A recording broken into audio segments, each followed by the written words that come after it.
السلام عليكم ورحمة الله وبركاته. طلاب سنة أولى إعدادي على مستوى الجمهورية، إن شاء الله النهاردة هنبدأ معاكم مراجعات ليلة الامتحان.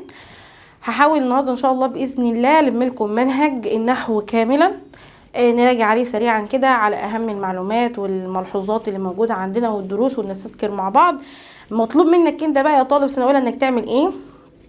أهم حاجة ورقة وقلم، مش تكتب ورايا بس، ورقه وقلم، وانك تحل كتير. حاول تحل كتير على قد ما تقدر، لان الحل الكتير خصوصا بقى في فرع النحو او في فرع البلاغه او المهارات الادبيه والمهارات الكتابيه اللي هو الاملاء ده كله محتاج منك ايد شغاله.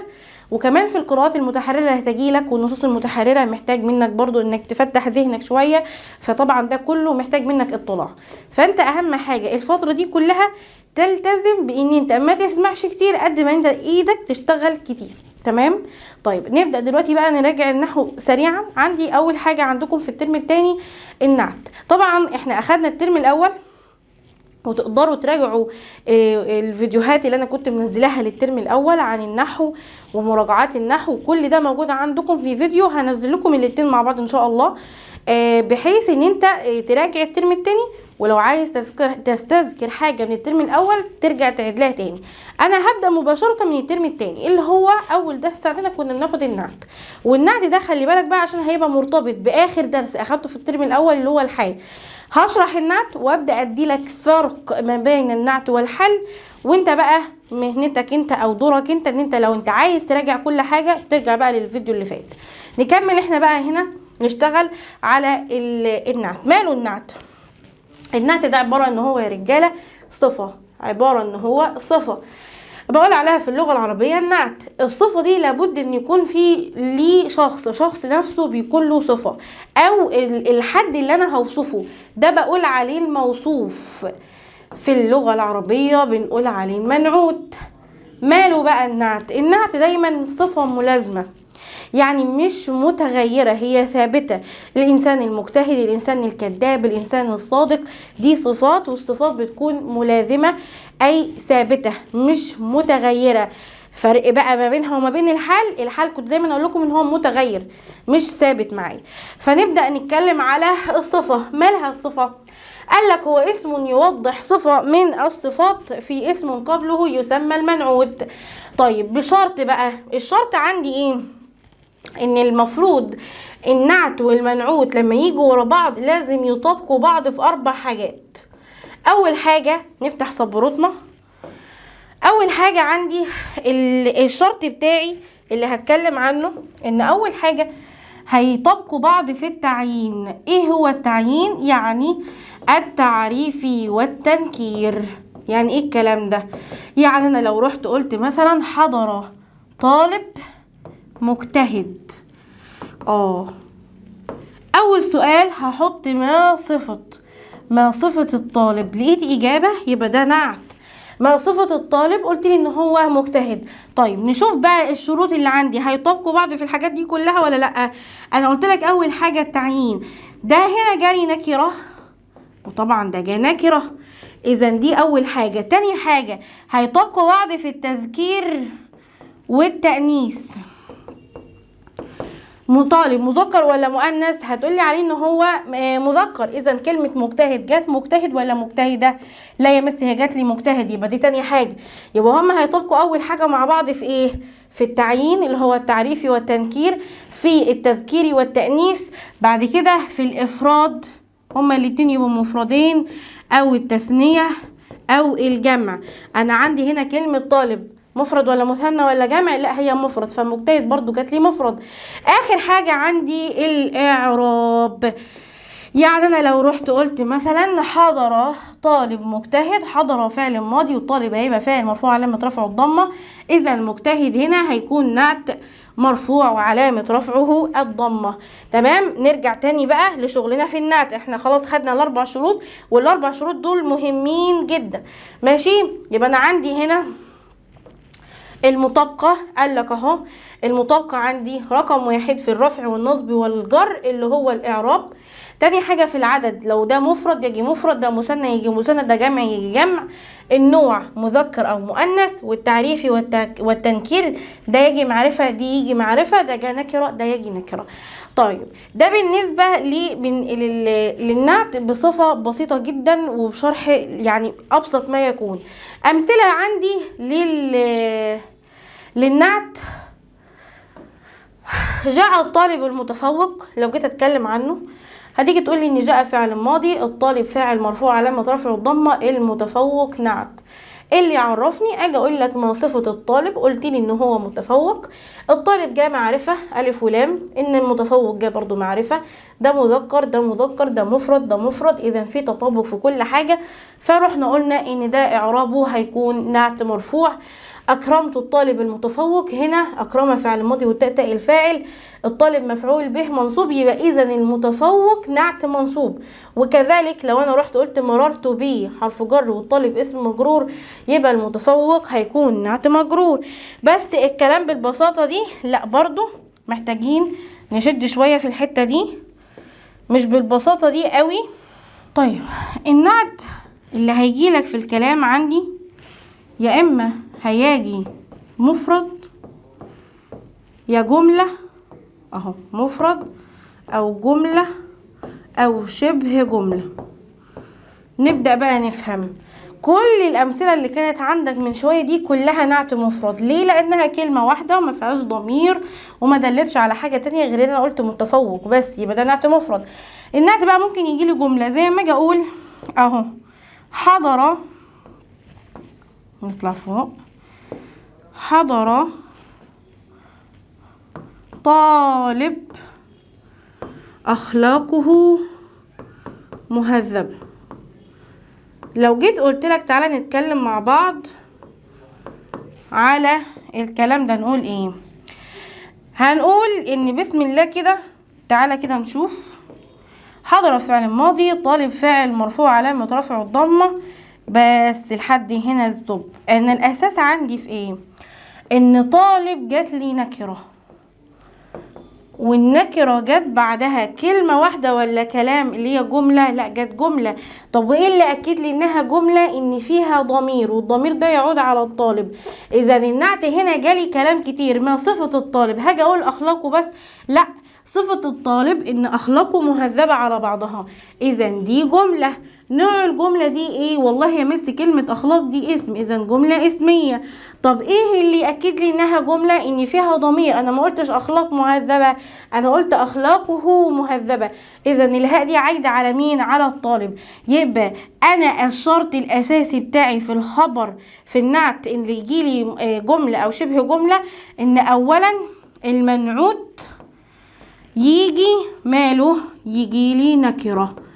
كنت بقولك بقى في المفرد ان ده يجي نكرة، الصفة بتاعته تجيلها نكرة. ان المنعوت جالك معرفة يبقى صفته كمان تبقى مالها معرفة. لا، انا هنا عشان النعت الجملة او الشبه الجملة لابد ان يكون المنعوت نكرة، يجي بعدها جملة، والجملة دي لابد واساسي ومهم عندي ان يكون فيها الرابط اللي هو الضمير. يبقى في الحالة دي بقول ان الجملة دي كلها على بعضها جملة نعت. الجملة دي كلها على بعضها جملة ايه؟ نعت. ولما نيجي نشتغل عليها هنيجي نقول حضر فعل ماضي، طالب فاعل فاعل مرفوع علامة رفع الضمة، اخلاقه مهذبة. هبدأ اشتغل عليها كأنها جملة اسمية، واجي اقول اخلاق مبتدأ مرفوع علامة رفع الضمة، والضمير المتصل في محل جر مضاف اليه، ومهذبة خبر للاخلاق، خبر مرفوع علامة رفع الضمة، واخلاقه مهذبة كلها على بعضها جملة النعت. النعت هنا ماله بقى؟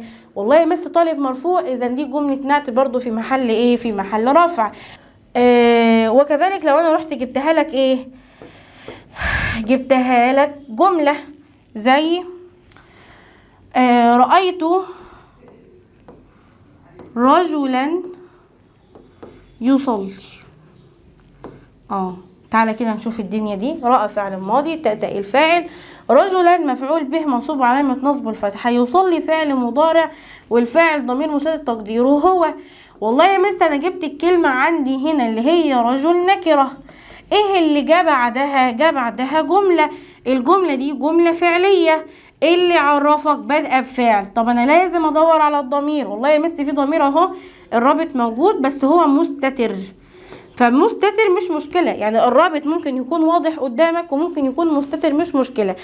ارجع افكرك تاني بالحال. كنت انا دايما اقول لكم ان الحال عشان يجي بعده حال صاحب الحال، عشان يجي بعده حال جملة او شبه جملة، كنت اقول لكم ان صاحب الحال لابد ان هو يكون معرفة. وده الفرق، لان هو بقى ممكن يجي يجيب لك جملة زي دي، رأيت رجلا يصلي، ويجي يقول لك حول الجملة دي مثلا من نعت الحال، فتقوم رايح قايل له ايه؟ ده حركة بسيطة جدا، رأيت رجلا نكرة وجت بعدها جملة، انا هعمل ايه؟ رأيت الرجل يصلي. كده انا حولت من النكرة للمعرفة. ما دام معرفة اذا الجملة اللي جاية بعدها على طول جملة حال، والعكس. يعني ممكن يجيب لك الجملة دي رأيت الرجل يصلي وتيجي تقول لي حولها لي النعت، فتيجي تقول لي رأيت رجلا يصلي. ده الفرق ما بين الاتنين. وطبعا شبه الجملة سهلة جدا، عبارة ان انا برضو هجيب كلمة، يعني مثلا ممكن اجي اقول لك رأيت رجلا في المسجد، دي كده شبه جملة برضو، لاني كده كده عندي المنعوت جالي نكرة. ماشي يا شباب؟ طيب الملاحظات بقى البسيطة على النعت، قال لك دي مهمة جدا جدا جدا.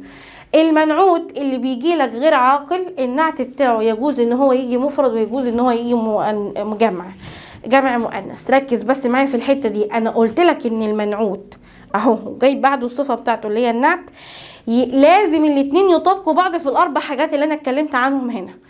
قال لك في حالة واحدة بس، اللي هو المنعوت يجي لك غير عاقل، زي كلمة مثلا الجبال، ده المنعوت، ده اللي انا هوصفها. قال لك الصفة بتاعتها ممكن تاجي تقول رأيت الجبال، مادام هي جمع تقول لي العاليات، جمع هنا جالك برضو بس هنا جالك جمع مؤنث. او ممكن تجيبها مفرد، رأيت الجبال العالية. دي مهمة وانا بجد بتك عليها قوي، خلي بالكم من النقطة دي. الجمع الغير عاقل لو جه ينفع ان انا اجيب الصفة بتاعته جمع زيه وهيكون الجمع بتاعه جمع مؤنث، او ينفع ان انا اجيب الصفة بتاعته مفرد، ده في حالة ان يكون المنعوت غير عاقل. طيب بعد كده عندي ان المنعوت ممكن اجيب له صفة واثنين وثلاثة. انت طالب، دي المنعوت، ماله الطالب؟ مجتهد، ده الصفة الاولانية اللي هو النعت محترم ومتفوق. قال لك كلمة ابن دي برضو عشان هتجيلك في اعرابات، لو وقعت بين علمين، جاء محمد ابن علي، قال لك لو في محمد وفي علي علمين هم وابن في النص تعرب نعت. لو جبت لك علم وبعد كده لقب، زي كلمة مثلا عمر اهو اسم انسان ولقبه اللي هو الفاروق، ففي الحالة دي باجي اقول ان الفاروق او اللقب ده هو بيتعرب ايه؟ بيتعرب نعت. قال لك ان دي المفروض مفهومة، بس احنا هنقولها برضو. انا قلت لك ان اي معرفة ورا بعض بتتعرب ايه؟ اهي معرفة زائد معرفة المفروض تتعرب نعت. انا عندي من انواع المعارف 6 انواع. عندي الكلمة المعرفة بالالف واللام، اسم الاشارة، الاسم الموصول، الضمائر، الاسم المضاف لما فيه الف ولام، والاعلام. تمام؟ انا عندي 6 انواع. قال لك انا ممكن اجيب لك كلمة علم زي كلمة الطالب واجيب لك بعده الذي، طب ما هو الذي برضو معرفة، فدي معرفة ومعرفة، اذا الطالب ده المنعوت ودي النعت بتاعه اسم موصول مبني في محل رفع نعت. او اسم الاشارة اهو، رأيت كتاب، رأيت الكتاب هذا، او الولد هذا اهو، رأيت الولد هذا، هذا دي تتعرب ايه؟ تتعرب نعت، ما عنديش اي مشكلة فيه. تمام؟ طيب ده كده اهم الحاجات اللي موجودة عندك في النعت، وفكرتك بينها وما بين الحال. ندخل بقى على الدرس اللي بعده. الدرس اللي بعده بيقول لك ايه؟ بيقول لك الفعل المبني للمعلوم والفعل المبني للمجهول. ماله بقى؟ قلت لك يا باشا احنا خدنا الترم الاول ان كان في حاجة عندي اسمها فعل لازم وفي فعل متعدي. درسنا النهارده هيشتغل بصفه اكبر على الفعل المتعدي. ليه؟ هقولك بعد شويه. افكرك بالفعل اللازم والمتعدي عشان اقولك انا هشتغل ليه على المتعدي. قالك الفعل اللازم كنت بلتزم او بكتفي بحاجه واحده فقط، والا وهو الفاعل، فاجي اقول ان ده فعل لازم لان هو مش محتاج لمفعول به. المتعدي بصفه اخص محتاج مفعول به، يعني محتاج معايا الفعل بجيب بعده الفاعل بتاعه وبجيب بعده مفعول به، او الفعل يتصل بيه ضمائر النصب، لان ضمائر النصب بتتعرف في محل نصب مفعول به. انا بقى شغلي هيبقى المره دي على المتعدي. ليه؟ قالك لان انا هشتغل على الفعل المبني للمعلوم والمبني للمجهول على اساس ايه؟ لو رحت صحيت لقيت الولد كسر الازاز، فرحت قلت كسر الولد الزجاج. كسر فعل ماضي، الولد فاعل، الزجاج مفعول به، وانا علمت وعرفت مين اللي كسر الزجاج. لكن نمت وصحيت بسم الله الرحمن الرحيم ببص لقيت الشباك عندي مكسور. مين يا جماعه؟ انا معرفش، اقدر ااكد مين؟ ما شفتش بعيني، فرحت قلت كسر الزجاج. ركز بقى في الفرق بين الجملتين اللي انا قلتهم. اشتغل بقى معايا هنا. انا عندي هنا الفعل المبني للمعلوم والمجهول، الفرق ما بينهم هكتب لك الجملتين: كسر الولد الزجاج، ورحت قلت كسر الزجاج. ايه اللي حصل؟ اللي حصل دلوقتي يا شباب ان انا جبت الفعل بعده الفاعل بعده المفعول به وعرفت مين اللي كسر الزجاج. ايه اللي حصل بقى ما بين دي وما دي؟ اولا كسر كنت بنطقها كسر، هنا قلت كسيرة، ادي اول تغيير. تاني تغيير ان الولد ما عادش موجود اهو. ايه اللي جه مكانه؟ الزجاج. ايه الفرق بقى ما بين الجملتين؟ قال لك دي طريقه تحويل الفعل المبني للمعلوم اللي انت عارف مين اللي عمل الفاعل بتاعه لطريقه تحويل الفعل المبني للمجهول. ازاي؟ قال لك يا سيدي انا دلوقتي عرفت مين الفاعل فبسمي الفعل ده هو مبني للمعلوم لان انا اعلم الفاعل بتاعي، لكن انا هنا ما عرفتش الفاعل فبسميه مبني للمجهول لان انا لا اعلم مين هو الفاعل بتاعي. ايه التغييرات اللي حصلت؟ قال لك التغيير يا سيدي بقى اول حاجه زي ما انا اشتغلت هنا كده قلت لك ان الفعل كسر في الماضي او في المضارع. يعني انا رحت قلت ايه؟ رحت قلت لك مثلا اهو يكتب الولد الواجب، ورحت قلت هنا يكتب الواجب اهو. سواء كان الفعل عندي ماضي او مضارع كده كده شكل الفعل اتغير. دي اول حاجه، اول خطوه، شكل الفعل بيتغير من المبني للمعلوم لمبني للمجهول سواء كان ماضي او مضارع. تاني حاجه عندي الفعل استحاله يكون موجود، استحاله. لو موجود انا كده خلاص اعلمه فده يبقى فعل مبني للمعلوم. عشان احوله مجهول لابد تاني خطوه ان هو ما يكونش موجود. تالت خطوة ان اللي هيجي مكان الفاعل المفعول به، اذا انا محتاجة عندي المفعول به عشان ده اللي هيحل او هينوب او هياخد مكان الفاعل اللي اتحذف. يبقى انا بشتغل على فعل متعدي ولا لازم؟ لا، انا بشتغل على فعل متعدي. تمام؟ طيب نكمل بقى ونفهم الملحوظات او التغييرات اللي ممكن تحصل على الفعل المضارع. نبدأ كده. قال لك يا سيدي الفعل المبني للمجهول هو فعل ولكن الفاعل بتاعه بيكون ماله؟ محذوف، وبيجي بعده نائب الفاعل. مين هو نائب الفاعل؟ نائب الفاعل ده اللي كان المفعول به. تمام؟ طيب قال لك عشان ابني الفعل للمجهول بعمل ايه؟ قال لك في الفعل الماضي في تغييرات بتحصل عليه، الفعل المضارع ايضا في تغييرات بتحصل عليه. نبدأ كده نفهم الفعل الماضي. اولا لازم اضم اوله كو ونكسر ما قبل اخره سيرا. قال لك زي كلمة مثلا جمعة نقول جو مي ع، تقبل تقبلا، هضم اوله واكسر ما قبل اخره. لكن هاجي عند نقطة ان هو يكون في حرف علة وهنعمل حاجة بسيطة. ايه بقى؟ قال لك لو انا عندي الفعل زي كلمة قال معتل الوسط، قال لك قال انا عايزه اجي اقول قو واكسر، فانا هكسر احط تحت الالف كسره. هل الكلام ده يصح؟ لا. ايه اللي يناسب الكسره؟ عشان اقول يي اكسر الحرف اللي قبل الاخر. قالك اللي هيناسب الكسره الياء، فبنقلب حرف العله ده هو الياء ونقول قيل. باع نقول بيع. يبقى انت عملت عندي ايه هنا؟ قلبتلي الالف الى ياء. طب يا مس هنضم الاول؟ لا برضو مش هيناسب، لان انت كده قلبت الف لياء. طب الياء دي ينفع يبقى قبلها ضمه؟ لا برضو مش هيناسب. يبقى انا هكسر الحرف الاول وهاجي عند الحرف العل اللي هو الالف هقلبه الياء عشان يناسبوا حركه بعض، واجي اقول قيل وبيع. تمام. طيب قالك عند بناء الفعل الماضي اللي اخره همزه مرسومه على الالف زي كلمه بادأ، قالك بنقلبها على الياء عشان قبلها كسره، فنيجي نقول بودئ اهي على الياء. انشأ انشئ.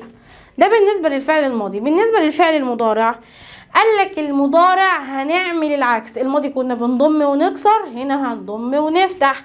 يكتب يكتب، يعرف يعرف. ماشي يا رجاله. طيب لو في حرف عله بقى زي كلمه يقول، انا المفروض اضم وافتح. الفتحه على الواو صعبه، فهغير الواو لالف عشان الالف هتناسب الفتحه، فنيجي نقول يقال. يبيع يباع. طب لو الفعل الماضي عندي هنا اكتر من 3 حروف واجي ابني للمجهول، قالك مفيش اي مشكله عندي حتى لو هو مضاعف، يعني الحرف الاخير ده اللي قبل الاخير ده مضاعف، قالك تضم اوله وثانيه. تسلم. احنا كنا بنضم الاول، بس ما دام هو اكتر من ثلاثي مبدوء عايزين اكتر من ثلاثي مبدوء بالتاء الزائده، قالك بنضم اوله وثانيه. تسلم تفهم. تمام. ماشي يا شباب.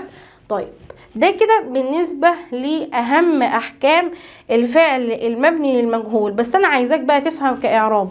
الإعراب بتاعي هشتغل عليه عادي، يعني تسلمه يكتب ده فعل.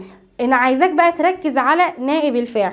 احنا حذفنا، يعني لو رحت قلت لك يكتب الواجب، الواجب ده كان إعرابه أصلا مفعول به. دلوقتي هعربه ايه؟ قالك ده هو فعل مبني للمجهول عادي جدا، دي يتعرب نائب فاعل. نائب ايه؟ فاعل، وبياخد نفس احكام الفاعل. يا مس ده كان اعرابه مفعول به، هاجي اقول لك اهو يا حبيبي كان اعرابه مفعول به لما كان الفاعل موجود، فكنا بنعرب فعل وفعل ومفعول به. لكن انا دلوقتي حذفت الفعل، ما تبقاش عندي غير الفعل.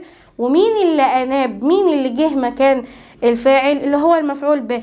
انسى بقى حته ان هو بقى مفعول به، خلاص انساها. هو دلوقتي خد مكان جديد، خد مهنه جديده يشتغلها في الجمله، هيشتغل مكان الفعل، هياخد نفس احكام الفعل.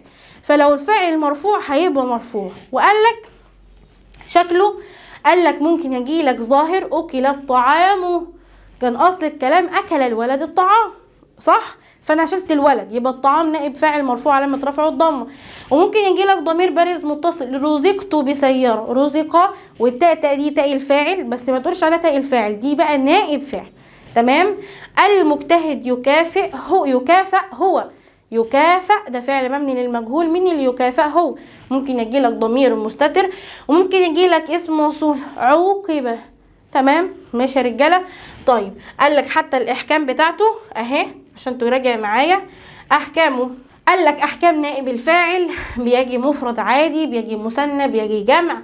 يكافئ المجتهد ويبقى مرفوع بالضمه، يكافئ المجتهدان ويبقى مرفوع بالالف، يكافئ المجتهدون ويبقى مرفوع بالواو. ممكن نجيبها مؤنثه ومذكره، كتب الدرس او كتبت القصه. يعني انا لو رحت قلت لك مثلا كتب الولد القصه وشلت الولد، ما ينفعش تيجي تقولي كتب القصه. القصه هنا نائب فاعل، فهي كانها الفاعل، والمفروض تبقى مرفوعه بالايه؟ المفروض تبقى مرفوعه بالضمه، وهي مؤنثه، فما ينفعش اجي اقول كتب القصه، هتبقى ايه؟ كتبت القصه. طيب نكمل.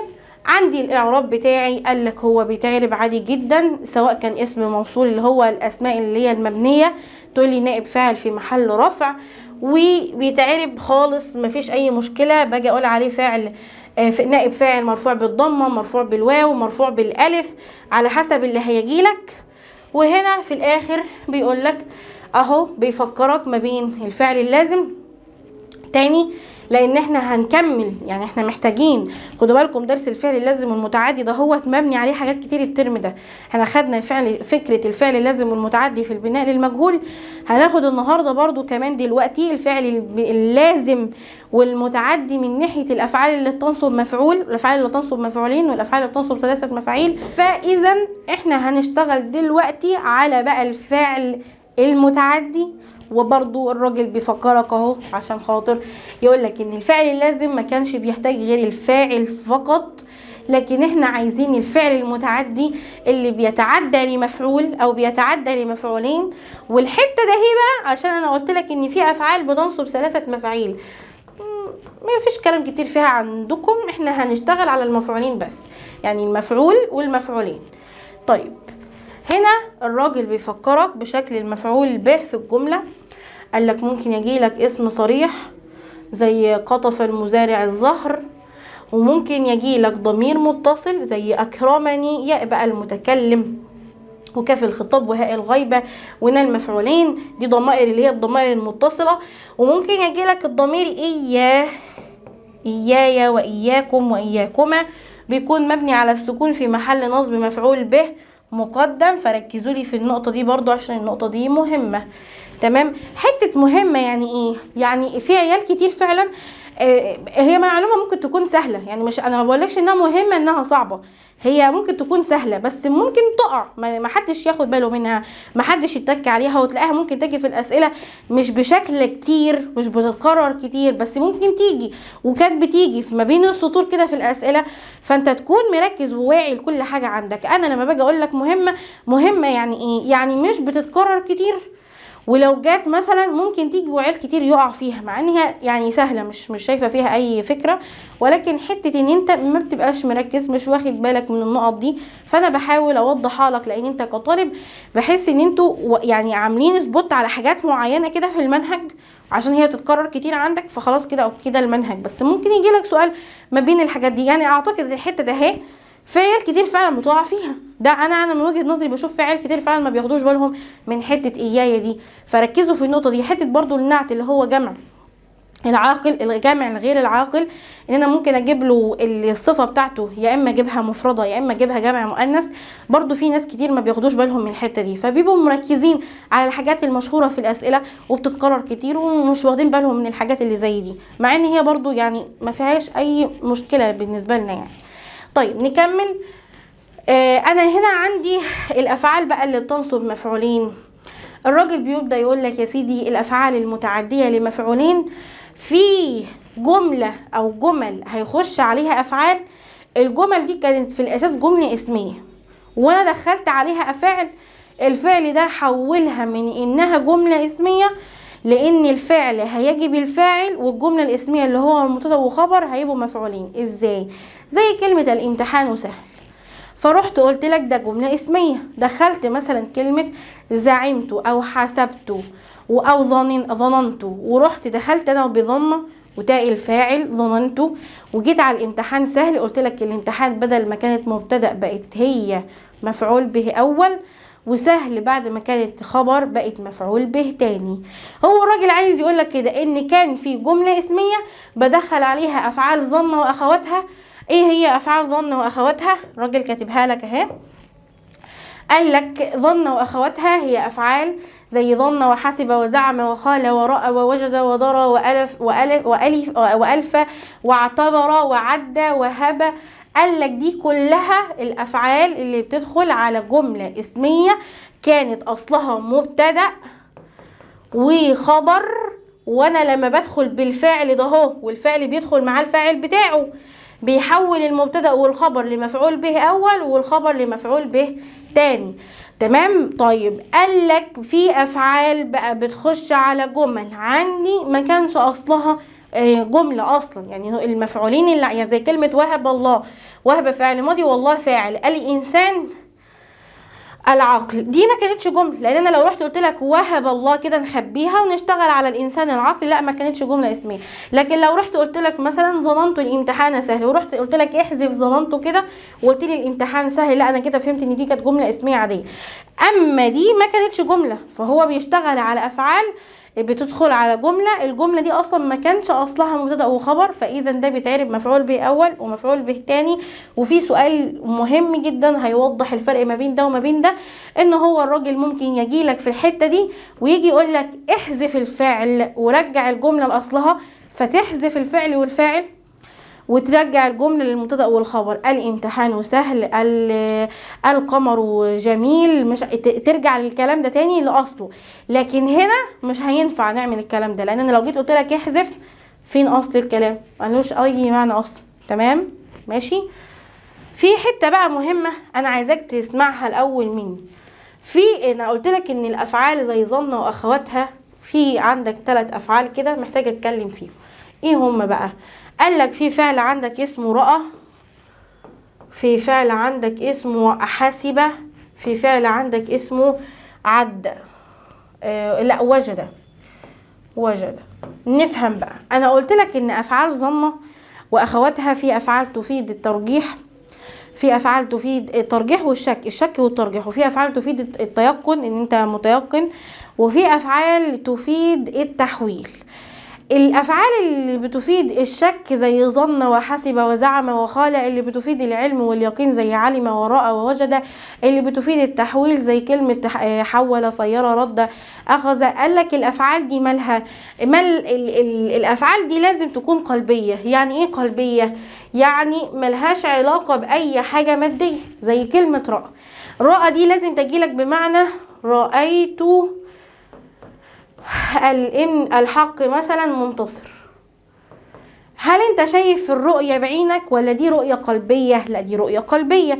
اذا ده يشتغل معانا رأى فعل ماضي والتاء الفاعل، الحق مفعول به اول، منتصر مفعول به تاني اهو.